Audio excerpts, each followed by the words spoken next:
After being defeated by the hero, the demon lord reincarnates on Earth and decides to dominate the world. A necromancer by the name of the corpse god is on the loose and attacking people, killing them, and threatening to turn everyone into zombies, but the church cannot have any that. They deploy their most talented calamity crusher, the knight, Shigrua. After many of the guards are impaled by the corpse god, given the name after his favorite hobby of causing many corpses for no reason at all, the guards call on a sorcerer and Shigrua for help. When they arrive, Shigrua doesn't waste any time and takes on the corpse god with an eye that sees the souls of everything and everyone dead.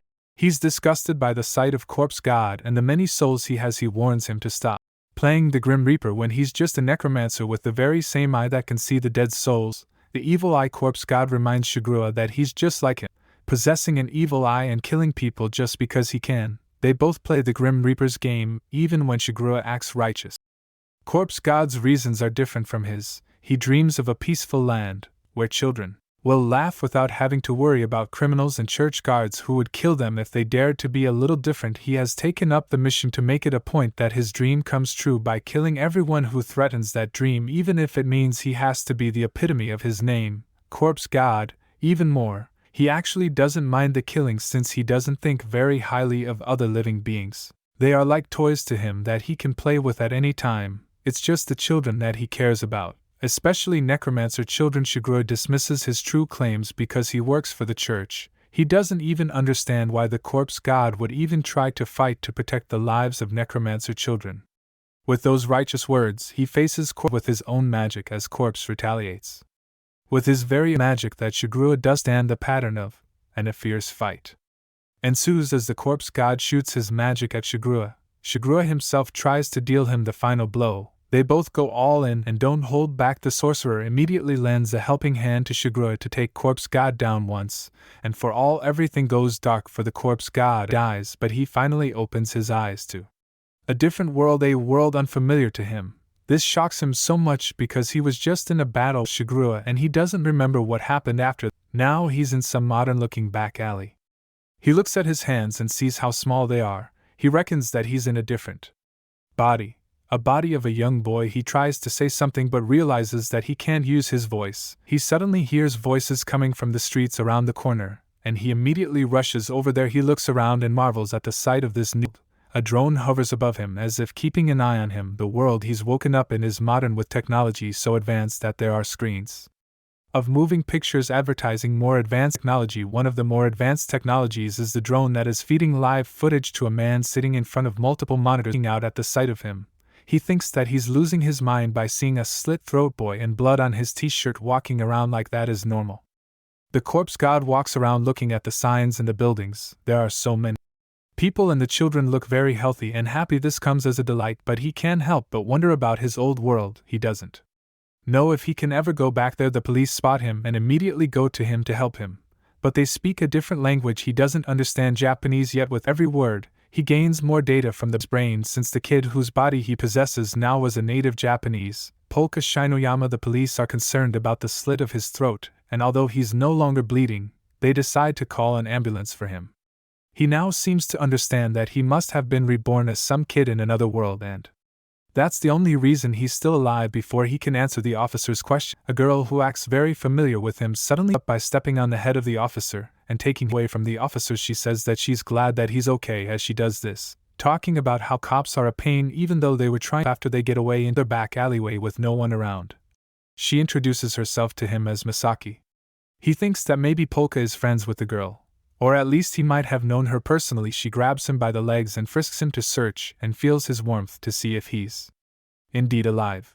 He thanks her for saving his life, but she tells him not to because she's just going to have to kill him again as she was the one who killed him, or Polka. The first time too. She brings out the weapon that she used the first time when she slit his throat, and the friendly and happy look on her face changes to a crazy and psycho one, and she goes for the attack. The corpse god in Polka's body, who will now refer to as Polka, runs away from her. Takumi is watching everything unfold and wonders why the 16-year-old Polka was put a target on, and why they hired a complete psycho to do the job, but ultimately all he cares about is the dough, so he just hopes that Polka dies and stays dead this time around so that he can get paid. Polka runs into a building and hides there. He doesn't understand what's going on.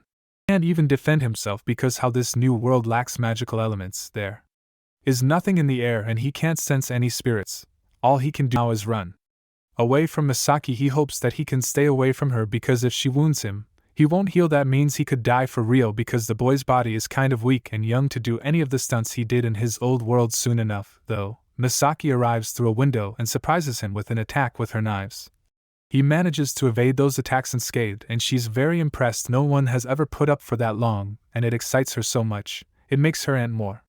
Polka picks up a steel pipe from the ground and swings at her with it, but she blocks it with her leg as she throws her knives at him. A slight fight ensues, and after managing to dodge some of the attacks, he gets stabbed in the leg. As he thinks about the happy children he saw outside haunts him. It was the life he's always dreamed of, and it was almost within his grasp's reach, but now he was just on the verge of another Grim Reaper. For God knows what. He takes out the knife from his leg, throws it back to her, and makes another run for it because he will not die when he's come this far. He runs into a room as Misaki follows him, swooning over how he's basically dodging her attacks more. The room seems empty, except with some drums, a hook, a tub, and some cans of acid maybe, and he wonders out loud what it is. Misaki comes in and reveals that the room is used as an execution room, as she throws her knives at him, and he falls to the ground. It's for when gangsters and other thugs kill people artfully, so she says it's believed that there are ghosts in there, and funny enough, Polka sees them with his evil eye. Many of them are stuffed in the tub, some cut in halves, and some hang by the neck. He sees all of this and says so out loud. Evidently, the evil eye is attached to the soul of the possessors and not the flesh and brain of them, which is why he has it even though he's in a different world in a different body. He realizes that terrible humans and their desire to kill are not something that can be escaped. If someone kills, they probably don't have any respect for people's lives, more like him in the past. They see them as toys. Misaki doesn't care about this. She doesn't care about his advocacy for the value of human life. He does admit to thinking that lives should be treated better, and Misaki still doesn't care. She just thinks she should do a better job at making sure her targets die and not wake up later. She chuckles at him as she retorts, but he tells her to not be so careless about this precious life that he's supposed to toy with. He also only cares so that he can be the only one to grim reap. His magic powers suddenly come back and surround him, and he summons a humongous skeleton hand to stab Misaki against the wall through the gut in his old world. Shigure is standing before the scene, beating himself up for not being able to completely kill the corpse god, but he's told that it's all right since corpse's energy is no longer in the air. He has been completely wiped out, but Shigure recalls that at the final moment when his sword was about to impale him, corpse's teleportation magic activated. He doesn't believe corpse would just up and leave so suddenly. He doesn't buy that the corpse god is gone. It feels like a trick, but he still hopes that he has saved the world. But Shigure is right. Corpse god is alive and well, fighting against Misaki, whom he has pinned by his gigantic skeleton hand, and is collecting magic power from having killed Misaki. Polka thanks Misaki for bringing him to this place where he can finally find peace and live as freely as he wanted. The place is filled with spirit and magic that he can now do whatever he wanted. He unleashes his full magic to go toe-to-toe with her and play the Grim Reaper games.